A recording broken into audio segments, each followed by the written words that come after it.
Hey guys, Lokes99 here, coming at you with another review. Sorry this one is a little bit late today. I was incredibly busy today, so I know it's a late video, but I'm still getting it out there. And today's review is going to be WWE Raw for July 14th, 2014. The city was in Richmond, Virginia, which was a pretty good crowd. And the commentators were, as usual, Michael Cole, JBL, and Jared King Lawler. So we kick off with John Cena into the arena of hatred for him. Cena then talks about the network and then Battleground of how he's going to walk out the champion. And then all yours, Daniel. And then out comes Roman Reigns. I know that was terrible. And Reigns says to get to the point, and then they argue for quite a bit. Ambrose comes on the Tron, and just Ambrose is such a badass. Just cuts this awesome promo. And then the team heel, Randy Orton, Kane, and Seth Rollins then attack Dean Ambrose, beat the crap out of him, and then he says, "Is that all you got?" And Seth Rollins hits a massive curb stomp onto the crate. That was an oh my god moment, just incredible.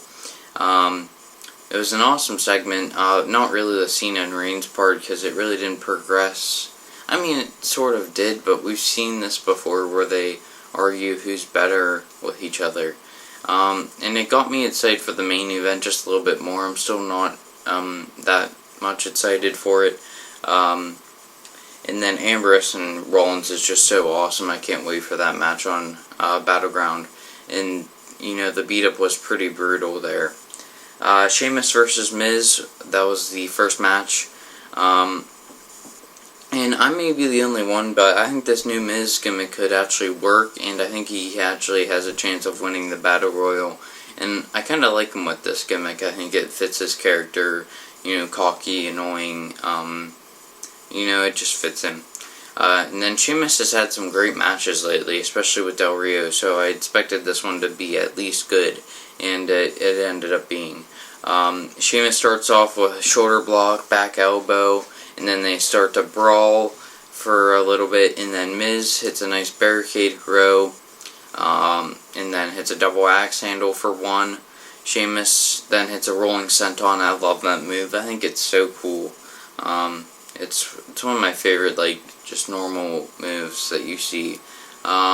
Miz uses the steel post, and then kicks Sheamus off the steel steps, which was a really cool spot. And he rolls him back inside the ring for two. Sheamus then hits a comeback, hits 15 beats of the Bowder, and hits a tilt-a-whirl slam for two. Miz throws him off the top and hits a DDT for two. Just a lot of near falls, very fast-paced. Sheamus hits an Irish curse for two. Sheamus goes for the brogue, gets caught up in the corner. Miz rolls him up for the 1, 2, 3. And Miz walks in with the victory, picks up some momentum for the Battleground Battle Royale for the Intercontinental Championship.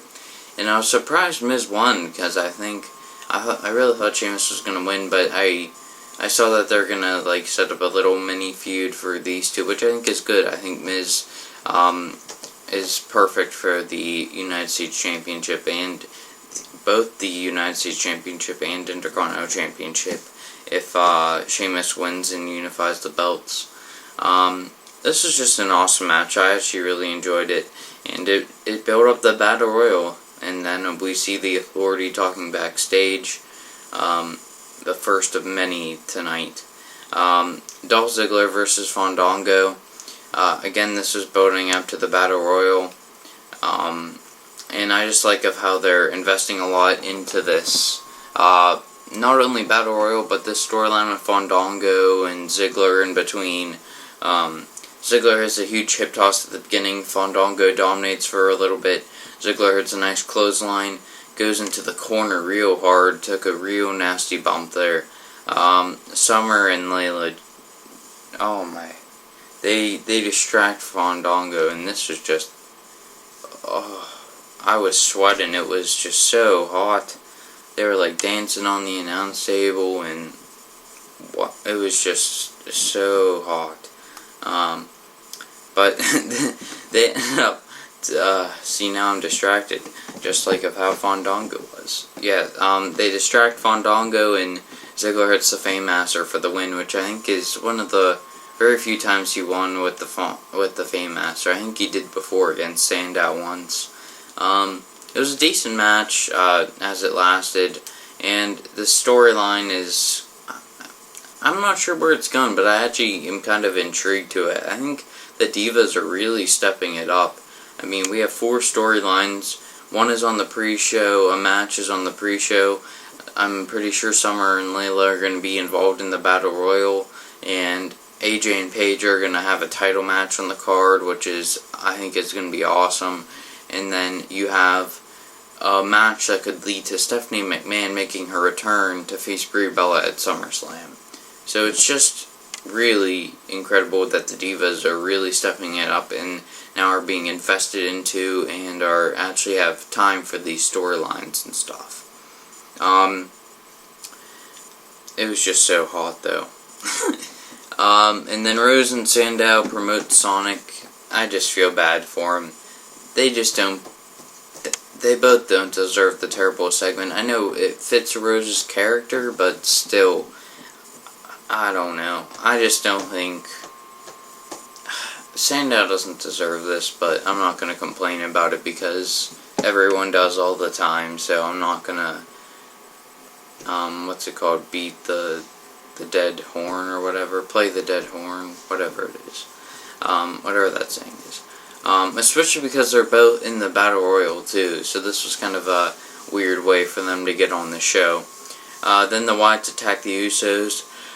I'm not sure if this was really a last week's Super Bowl build-up. I think they should have had something more impactful. I don't know, just something. I know they have really beaten this feud dead a while ago, and they've kind of done everything, but just a standard beatdown, and it wasn't even that, like, brutal or barbaric or stuff like that. So I don't really think it was that impactful to the feud. I guess it gives the Usos a little bit more of motivation, but still, I think their match is probably the most anticipated at Battleground. I love Best of Every Falls matches, and I love tag team wrestling, so I really think that this one could potentially steal the show. I'm just a mess after that Fandango and Ziggler segment. Up next was the Swagger, Rusev, Zeb, and Lana debate. I'm actually really excited for Swagger versus Rusev. This feud has been great so far, and has like this old school nationalism vibe, kind of like of how you had like the nationalism back in the 1980s with Hulk Hogan, Iron Sheik, Nikolai Volkov, Corporal Kirshner, just all of them. It just has that vibe, and I'm really enjoying this feud. Lana does her usual shtick, and she starts to flip out, calls America stupid, says shut up, and then Zeb starts talking back. They have a heated debate, and then Swagger and Zeb are just so over, say, "We, the people," and then Lana slaps Zeb. Rusev slams, Swagger then attacks Rusev. Rusev slams him right into one of the podiums, and then goes for the super kick. Swagger catches it into the Patriot Lock, and Rusev runs away. Real Americans stand tall, and I put, Jesus, what an awesome segment. I loved it, and I can't wait for Battleground for these two to face off. Then Reigns and Cena talk backstage of how they have to get along, just like of how they did in the opening segment, so it was just kind of pointless. Up next was Rob Van Dam versus Del Rio. Del Rio actually goes from having a fantastic last man standing match with the U.S. title to getting no entrance, but it ended up changing a little bit later on. I'll talk about that. And it was interesting of how these two faced off, because they faced off at last year's Battleground, and now they're going to be in the Battle Royal together. And it's just one of those cool things of wrestling. Del Rio goes on the attack early, very aggressive. RVD hits a nice monkey flip, and then this was an oh my god moment where Rob Van Dam goes for a crossbody plancha, and Del Rio pulls the ring skirt, so Rob Van Dam falls in it and then hits Enziguri, and rolls him back in the ring for 2. that was just a really cool spot right there. Del Rio then hits a DDT, planting Rob Van Dam right on his head for 2. Hits another enziguri for 2. Rob Van Dam eventually hits a comeback, hits the rolling thunder for 2. Hits this nice little like roundhouse kick, and then goes for the frog splash. Del Rio pulls up the knees, and Del Rio wins via the cross arm breaker. And I was just very surprised Del Rio won. So I actually take back what I said with with how he had no entrance, but I still really enjoyed this match. I think these two still have a little bit of chemistry from last year's feud, and I really enjoyed that one spot. I think that really made the match. It was a pretty good match, and it built up the Battle Royal again. So I like of how they're having all these matches to kind of build up to that. Nikki Bella versus Alicia Fox and Cameron was the next segment. Stephanie talks about how Brie had been Nikki. Nikki hits a nice roll up right at the beginning, then hits a face buster to Cameron. Hits just an incredible Alabama slam. Nice show of strength there. A very cool spot. Then Alicia breaks it up. They hit a huge like double slam. Alicia and Cameron do, and Nikki eventually comes back after Alicia Fox goes for like the sidewalk slam. Nikki counters it into a crossbody after bouncing off the second rope. That was a really cool reversal there. And then she starts to come back, kicks off Cameron from the apron. Fox pulls her down off the top and hits a really like impactful and cool finisher. It was really awesome from Alicia. And overall, a good match from the Divas. They kind of built the story up a little bit, and it had some good action. I really enjoyed it. One thing I was disappointed though is that why didn't Naomi attack Cameron after the match, or at least have a confrontation with her? You're trying to build up this feud for Battleground. I know these two are on the pre-show, but we should still have a last week build up to these two's match if they're gonna be on the pay-per-view. I don't know. I just think they should have done like even a small thing like a backstage fight or something would have mattered instead of, I hate to say this, but the Stardust and Goldust vignette, especially because they aren't even featured on the card, I believe. Let's see here. Where are we at now? Oh, and then the awesome Sting promo for the pre-order release for 2K15 was just so awesome. It gave me goosebumps. Sting is just so badass, and the promo was just incredible. I'm not sure if I'm going to get 2K15 or not. I mean, the pre-order is kind of tempting, but I heard that they aren't like putting all the stuff that they are into the next gen consoles into the current gen, so not sure if it's really worth getting if it's just going to be a copy of 2K14. Triple H in order, and then talk about Kane, and then Stardust and Goldust cut another vignette, which I really love these, and I love their tag team so far. Up next was Cesaro versus Big E, another Battle Royal build-up match. Cesaro comes out with no Heyman, which is really strange. I guess they're separating them so Brock Lesnar doesn't have to deal with Cesaro, but it's just kind of abrupt and strange. I guess you'll be able to, especially because Heyman really didn't even impact Cesaro that much. He didn't really elevate him because he's talked about Brock Lesnar the whole time. And are Big E and Kofi a new tag team, or are they just forming this alliance against Cesaro up until after the Battle Royal? That was kind of interesting. And Jesus, Cesaro hits an awesome German suplex right away, planting Big E right on his neck. Big E then hits a Uranagi slam. It's a huge knee, sending Cesaro to the outside. Cesaro then hits a flapjack on the barricade. That was a nice little exchange on the outside. He then hits a double foot stomp once Big E comes back into the ring. It's a clothesline. And just holy crap, it's an awesome double underhook powerbomb. Big E then starts to come back with belly to belly. It's a splash. Cesaro tries to use a chair after throwing one at Kofi, but then Kofi leaps up and grabs it, and Big E hits the big ending for the win. Good match. I really enjoyed it. It was very physical from the start, and it was very entertaining.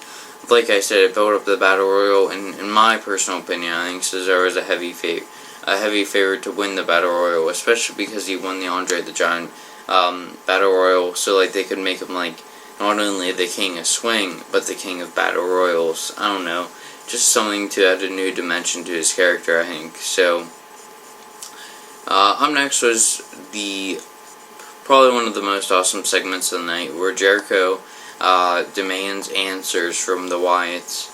He just cuts an awesome promo, and then Wyatt cuts an awesome one as well, even though the crowd was chanting boring. Jericho is then attacked by the Wyatts, and Bray hits his sister Abigail on the steel. This was a really good segment.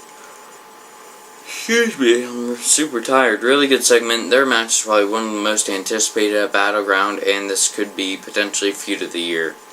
Up next was Eva Marie versus AJ. I'm not even going to talk about how much I hate Eva. Or I will say she was not too bad in this match. She is improving a little bit. AJ hits a nice dropkick at the beginning. Eva hits a backbreaker, goes for another, and taps to the Black Widow. The lack of notes just shows that the match was basically nothing. And, but I do really like this AJ and Paige angle. I think their little, like, conversation at the announcer's table was really intriguing, and I'm very excited to see what happens at Battleground. So, I think their feud is one of the most interesting, and I think Battleground is going to be a great pay-per-view this year. And I just think their match is going to be awesome overall. The Authority then talked backstage about of how Seth Rollins is going to be Plan B if Kane and Randy Orton do not win the Fatal 4-Way match. Up next was Bo Dallas versus Khali.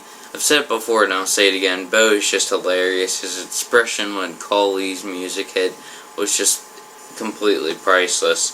And he's one of my favorites right now.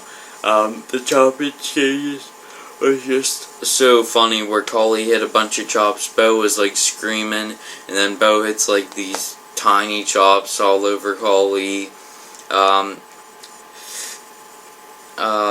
then Bo actually hits a Bodog on the outside, so that was a really cool finish, and he picked up the victory via countout. This was basically a squash, but I actually really enjoyed the finish, so it wasn't too bad of a match, especially considering that Khali was in it. It also bowed up the Battle Royal again, and then the Authority talked backstage again with Paul Heyman, with Plan C, which could be Brock Lesnar, because we know that potential Brock Lesnar versus Cena feud is imminent, so that could be exactly what it is, Plan C. And then I got legit goosebumps of when Flair returned, even though it's advertised and expected. It's just so awesome to see one of the greatest, Ric Flair, back inside the squared circle. Flair says Cena will win, out comes Reigns. Reigns shakes Flair's hand, and as awesome it was to see Flair, what was the point besides him like coming out and giving his prediction, probably just to put over the network again, because you know WWE. Main event, I'm not gonna lie, this was kind of boring just for me, just because we've seen it so many times. Cena starts off with Rollins. Reigns then comes in against Kane. Next exchange with between Roman and Kane. Cena comes in, house on fire, hits his comeback. Rollins hits a huge enziguri. Cena hits a dropkick. Orton then hits a backbreaker. Keeps Cena from tagging the heels and then dominate. And then they get a DQ finish, which is just so stupid for the main event every week. I get why, because they're not trying to make anyone look weak. But if they're all gonna be down on the ground, hurt, and Roman Reigns is gonna stand tall, then have Roman Reigns win the dang match, instead of having a stupid DQ finish. It's so annoying. Everyone gets taken out, and is Roman Reigns ever not gonna end out the show standing tall? It's getting to the point where it's annoying and repetitive, because we see the same guy, Roman Reigns, stand tall at the end of every show. At the last SmackDown before Money in the Bank, Roman Reigns. First Raw, I believe Roman Reigns stood tall. SmackDown, where he faced Rousseff, he stood tall. Just every single time he stands tall. I get of how they want this guy to be the next big guy, but you're gonna turn him into the next Cena, and he's gonna get booed exactly like Cena. You have to let the guy lose once. I get he lost at Money in the Bank, but he still looked powerful because he took out everyone in the Money in the Bank match. It's getting to the point where it's repetitive and there's nothing new or exciting at the end of the show, except for the Rollins turning on the Shield. That was the only exception, but nothing exciting ever happens anymore because it's the same guy ending the show standing tall. It's just getting repetitive. So that was my rant. Match of the night, it was a tough one because there were a couple good matches, but not really any ones that really stood out. But I'm gonna say Miz versus Sheamus. I actually really enjoyed this match, and I think it put over the Battle Royal and possibly a mid-card feud. Overall show, I don't know. It just didn't feel like a go-home show. There was no stellar matches, and there was nothing different besides the debate for these feuds. I mean, well, each feud was built up a little bit, but not for the go-home show. And I'm still very excited for Battleground. I think there's going to be awesome matches. It's going to be a loaded card. It's going to be must-see. Unfortunately, I'm going to be on vacation, so I think of when it gets to, I think main event is going to be my last review for quite some time because I'm leaving Friday, so I'm going to watch all of the Thursday shows, but I won't have time to review them. So I'm going to miss all of those, and I probably won't be back until the first week of August, and then I'll start back my reviews then. So that's going to be all for this review, guys. Please leave a like, comment, subscribe, and I guess see you guys in the next video. Bye.